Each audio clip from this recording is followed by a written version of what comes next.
Syria में ऐसा गृह युद्ध भड़का है कि अब यह बहुत ही खतरनाक वॉर जोन बन चुका है। सीरिया में जुलानी की सरकार में 24 घंटे के भीतर ही 1000 से ज्यादा लोगों को मौत के घाट उतार दिया गया है। और अब इस नरसंहार को लेकर के तुर्की और ईरान बिल्कुल आमने सामने आ गए हैं।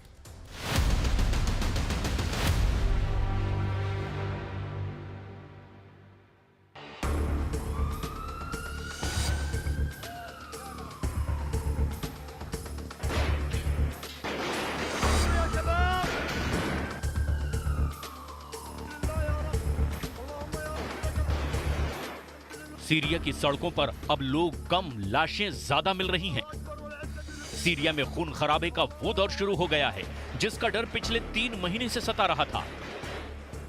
ट्रकों में लोगों को भरना और फिर दूर सड़कों पर उनकी लाशें मिलना। सीरिया जल रहा है क्योंकि अबू मोहम्मद अल जुलानी का ग्रुप HTS यानी हय्या तहरीर अल शाम के सामने अब बगावत को कुचलने के अलावा कोई रास्ता नहीं। वो अपना चोला उतारकर अब अल कायदा के असली अवतार में आ गया है, लेकिन बगावत को लेकर उसका तनाव का मीटर तेजी से एक्टिव हो गया है। जुलानी को लताकिया के साथ दमिश्क में बगावत का खतरा है। लाशों को देखकर होम्स से लेकर हमा और अलेप्पो में भी जुलानी के खिलाफ बगावत हो सकती है। जुलानी इस वक्त बहुत ज्यादा तनाव में है।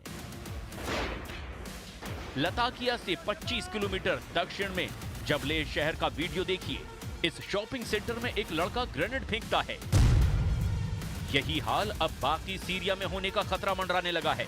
बगावत को रोकने के लिए जुलानी ने बड़ा ऑर्डर जारी कर दिया है। सीरिया में नरसंहार शुरू हो चुका है। जितना जुलानी हंस रहा है, सीरिया में उतनी लाशें गिर रही है। 24 घंटे के अंदर सीरिया में 1000 से ज्यादा लोगों को मौत के घाट उतार दिया गया है। इस वक्त सीरिया में टक्कर है बशर ब्रिगेड और जुलानी के जल्लादों के बीच, और इस टक्कर में सीरिया जल रहा है। सीरिया के लताकिया और टार्टस में बहुत ही खतरनाक गृह युद्ध तेज हो गया है। सड़कों पर लाशें पड़ी है। जुलानी की सेना ने बशर अल असद के समर्थकों को चुन चुन कर मारना शुरू कर दिया है। 24 घंटे के अंदर 1000 से ज्यादा लाशें बिछ गई है।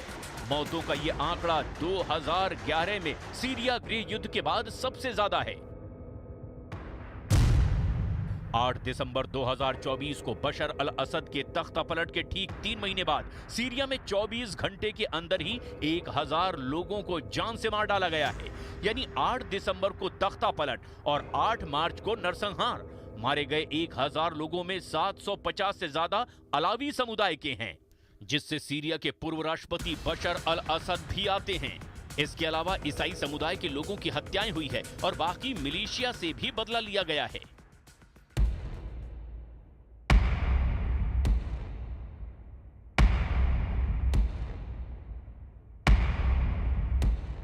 सबसे ज्यादा खून खराबा सीरिया की लताकिया और हाफी शहर में हुआ है। वीडियो ऐसे हैं जो विचलित कर सकते हैं।